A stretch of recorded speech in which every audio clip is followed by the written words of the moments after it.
Welcome to Produce Talks. This whole business is based on relationship and friendships. Food is darn simple. What can we do? What are other countries doing? How important it is for industry to be talking about this. We're going back to the farm. We're going back to the whole food.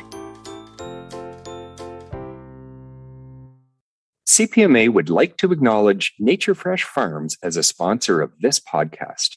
You can find more information about Nature Fresh Farms at www.naturefresh.ca. And you can keep up with them on Instagram or Twitter at nature_fresh and at Pinterest at naturefresh, along with other social media. Here is a quick message from Chef Justin of Fresh from Florida. Hi, I'm Chef Justin Timoneri, Executive Chef with Fresh from Florida, a proud sponsor of this podcast. Fresh from Florida loves being a part of CPMA and sharing the message of what Florida farmers bring to the table. To learn more and to find hundreds of Florida Fresh recipes that we develop for you in our test kitchen, visit followfreshfromflorida.com and follow us on Instagram and Facebook at Fresh from Florida.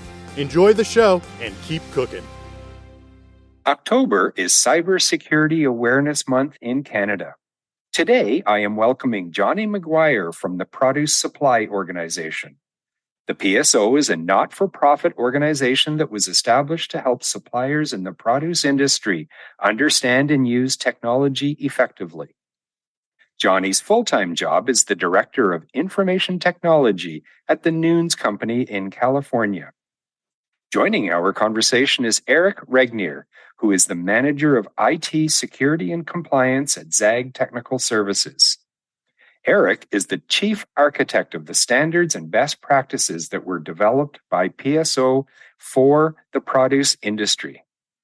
We're having a discussion about cybersecurity and what organizations need to know and what they should be doing to combat the many cyber threats that exist today. Johnny, can you give us a very basic description of cybersecurity, please? Yeah, hi, Wally, and thank you very much for having us on today. Eric and I are both very happy to be here. Yeah, cybersecurity, so I'll be a little bit analogous with you. I'm the Director of Information Technology for Foxy Produce, is actually our company in the US. And, I started at Foxy 5 years ago. And when I started there, I just had no idea how much attention and how much focus I was going to have to put on cybersecurity. Cybersecurity is, protecting our networks, protecting our internal resources, our people, our information from bad actors that, out there that are taking advantage of the internet, to commit criminal offenses, and I just had no idea that I'd be having to spend so much time working on this. So cybersecurity is a big deal. We see it more and more in the produce industry. We see our members, attacked, by these criminals. Down here in the US, we've had notifications from the FBI, the Federal Bureau of Investigation, private industry notifications coming out about, these criminals and these threat actors specifically targeting the produce industry as a critical service. Thanks, Johnny. Can you give us an example of where there has been like a ransomware attack and what the negative impact was to that organization? So, yeah, I can. We, at the PSO, our past chief operating officer, his company itself was taken out by the ransomware attack, and this is about a month ago now.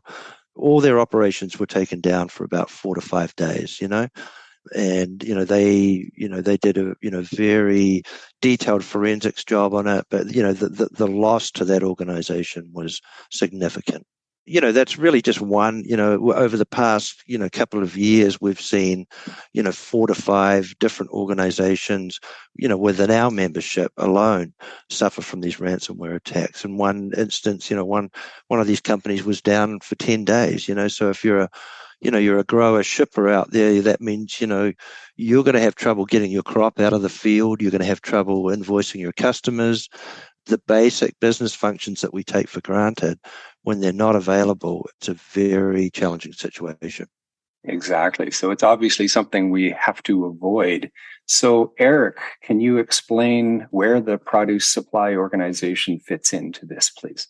If I could first just revisit and build upon what Johnny mentioned with regards to cybersecurity and just the impacts on organizations when a business is hit with a ransomware attack, I'd just like to make the observation that in my view, cybersecurity is a layered approach to implementing not just the technologies as we might traditionally think about cybersecurity, but also the organizational processes and most importantly, its people to provide a defense in depth approach to keeping the criminals out of your network and ensuring a resilient business to survive and thrive despite the criminal environment that we find ourselves in.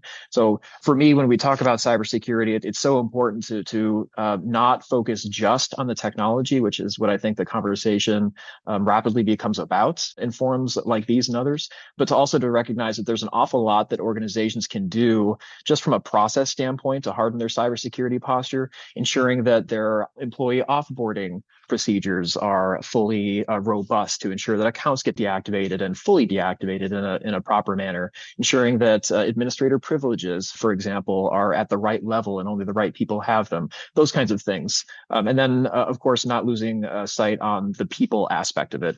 Employee security awareness programs to help our people understand what cybersecurity is and what their responsibilities are for defending the company from cyber attack and protecting that company's ability to produce 24/7. That's just every bit as crucial as the technology piece of it, in my viewpoint. So yeah, that's my view of the world. And Johnny, discuss the impacts on the business when these resilient processes and technologies and people aren't in place. And just can't emphasize that how severe the impacts of these ransomware attacks can be on an organization, either shutting down the business for days, weeks, months, or putting them out of business altogether. So with that, and actually, if I could I turn it back over to Johnny to talk about the Produce Supply Organization and the effort that we've produced on the Cybersecurity Council to develop an actionable roadmap for achieving cybersecurity objectives. Johnny led the cybersecurity subcommittee that produced these, and I'm happy to follow up on his comments with any amplifying or supporting comments. Yes, go ahead, Johnny. Thanks, Eric. Thank you, Wally. And Eric, you're absolutely, what Eric said, we're just bang on. We're trying to build culture around this. So it's a very holistic approach to a very challenging problem.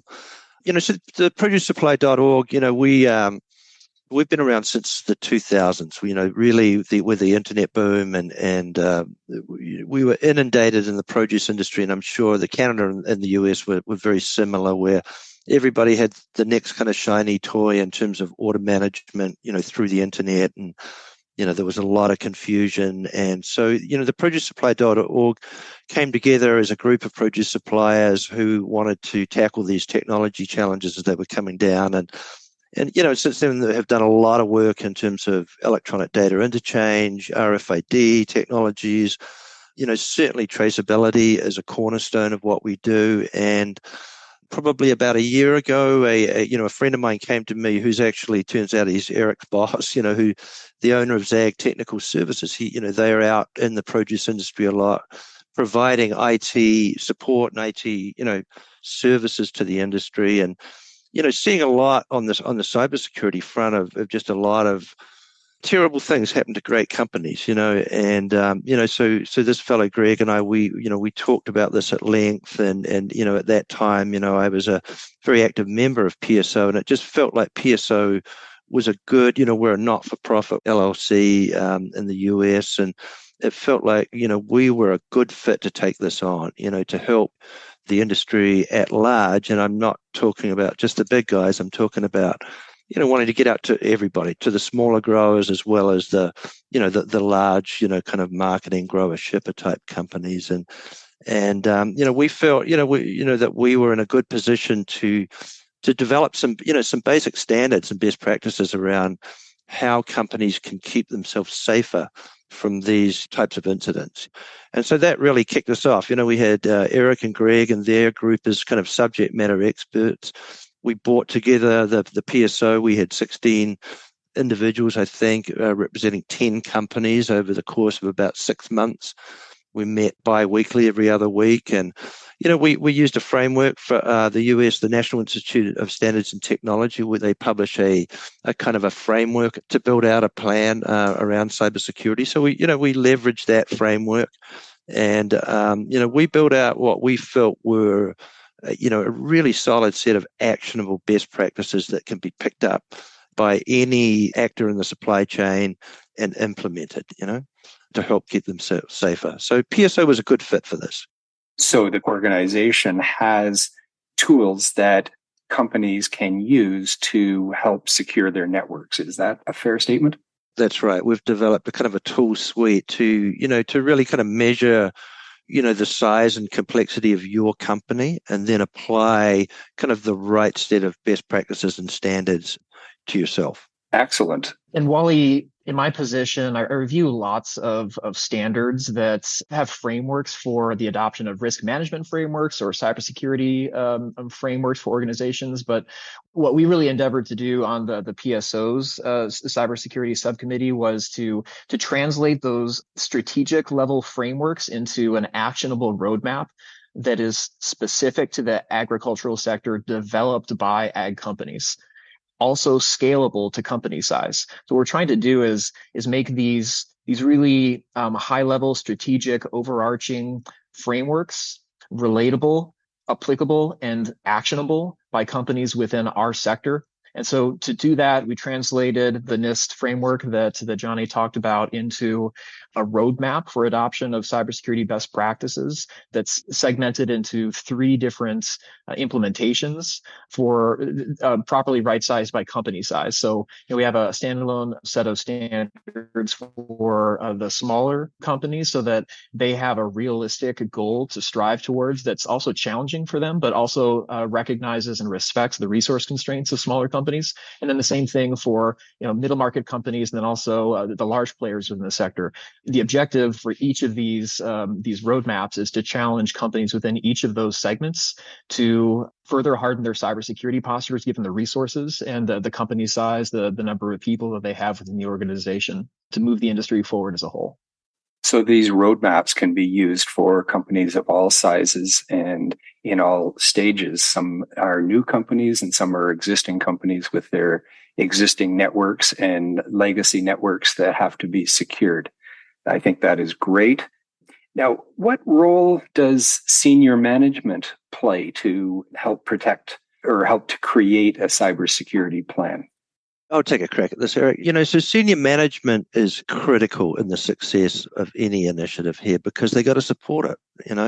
What we're seeing is there's a lot of shame still around cybersecurity and cybersecurity events. There's a lot of keeping things close to your chest. And what we're trying to do is kind of lead by example, and we believe that we're stronger together, that we need to share lessons learned and take this seriously. So we want to drive kind of more transparency. And, in terms of senior management, I think, it's really communicating them, that this is not something to be ashamed of. This is assuming that you are doing, you've got your roadmap, you are, on the right track in terms of, adopting best practices. There's no shame in these attacks. But it's very important that companies are supported by their senior management. We do see some of these, where it's a little bit abstract still for companies, and they think, well, why should I be spending money on that? So our effort at the PSO is definitely to kind of beat the drum out there, right? To say, hey, we want to lead on this, we want to be transparent, and we want to help bring the whole industry up. But it starts with senior management and their support. So we have to make sure that the senior managers or the owners of the organization are willing to commit to a plan and spend the money that's necessary to make sure the plan makes sense and is implemented.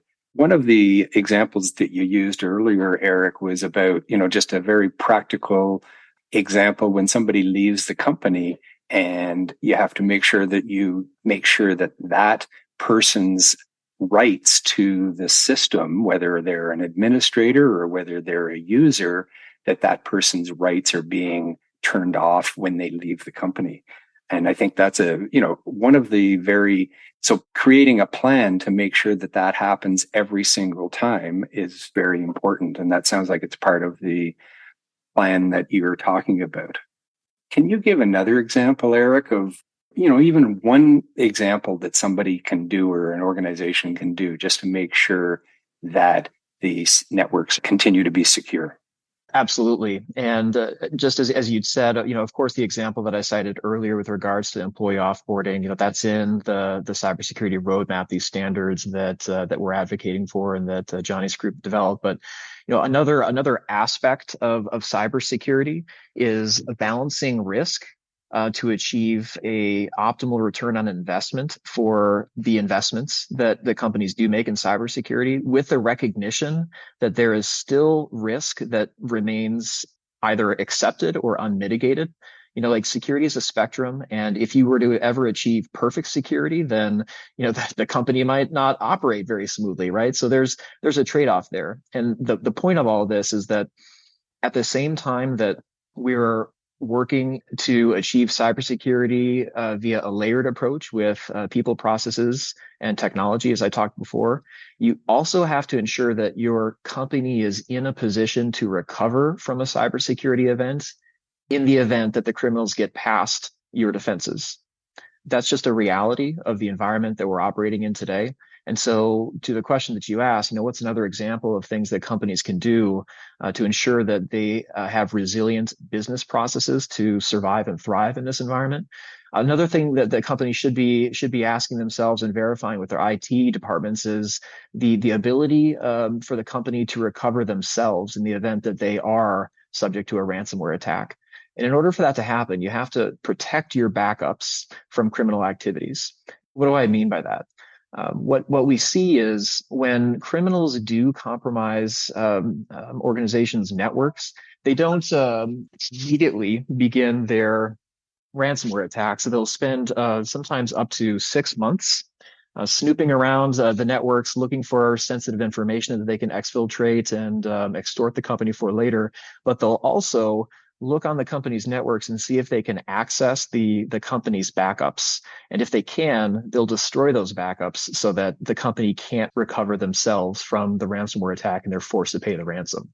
So one of the best practices that's carried forward in the standards of the Produce Supply Organization is to ensure that the organization's backups are not joined to the domain if the company is running a Windows Active Directory system. That isolates the backups from the criminal's awareness and their ability to access those backups and compromise them in the event that the domain is compromised. So one example of a number of actionable steps that make a really big difference for organizations to recover from these types of events that are carried forward in the standards. And that's just one of many. But to the point that we were talking about before, people, process, and technology, when we talk about cybersecurity, oftentimes the conversation is, do we have to spend just a whole lot of money on some expensive software solution to protect us? And that's certainly part of the overall solution, but there are other process-related steps that organizations can take that are very readily achievable to protect themselves and ensure that the company is robust and resilient. And that's the example that I just spoke to of ensuring that backups are not domain joined is just one. That does sound like an excellent example, yes. That's just such a great response, Eric. Thank you. What I wanted to add, Wally, is, because we get this question a lot, it's like, what's the one thing? Because there's not one thing, right? As Eric mentioned early on, a layered defense strategy is important here and to follow some kind of, framework in terms of implementation. So on the what's the one thing is always have a plan, because by having a plan, you're going to vet out all the other pieces as well. And if you follow a kind of a prescriptive disaster recovery, incident response, planning exercise, which I know my company, we're just embarking on this ourselves, then you start to uncover all the bits and pieces. So that's the one thing I would say. Many of our members are in Canada, and I would think that we have a Canadian Centre for Cybersecurity here in Canada. I would think their plans and roadmaps are similar to the one that PSO has generated. Is that correct?